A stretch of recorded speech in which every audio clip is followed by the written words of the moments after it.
আপনি কি জানেন ওয়াইফাই আসলে কি আর এটা কিভাবে আপনার মোবাইলে ইন্টারনেট পৌঁছে দেয়? চলুন 1 মিনিটে সহজভাবে জেনে নেই।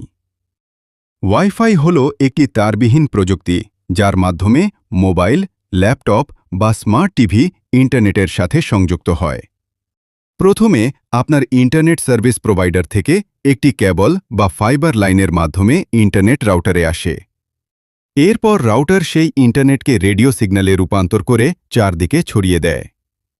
আপনার মোবাইল বা ল্যাপটপের ওয়াইফাই রিসিভার সেই সিগন্যাল ধরে ফেলে এবং তখনই আপনি ইন্টারনেট ব্যবহার করতে পারেন, যেমন ভিডিও দেখা, ফেসবুক ব্যবহার করা বা গুগলে কিছু খোঁজা। সহজভাবে বললে, রাউটার হলো একটি ছোট টাওয়ারের মতো যা চারদিকে ইন্টারনেট সিগন্যাল ছড়ায়, আর আপনার ডিভাইস সেই সিগন্যাল ধরেই অনলাইনে যুক্ত হয়। এমন সহজ প্রযুক্তির কারণেই আজ আমরা তার ছাড়াই দ্রুত ইন্টারনেট ব্যবহার করতে পারি। যদি ভিডিওটি ভালো লাগে তাহলে লাইক দিন এবং আরও টেক ভিডিওর জন্য চ্যানেলটি সাবস্ক্রাইব করুন।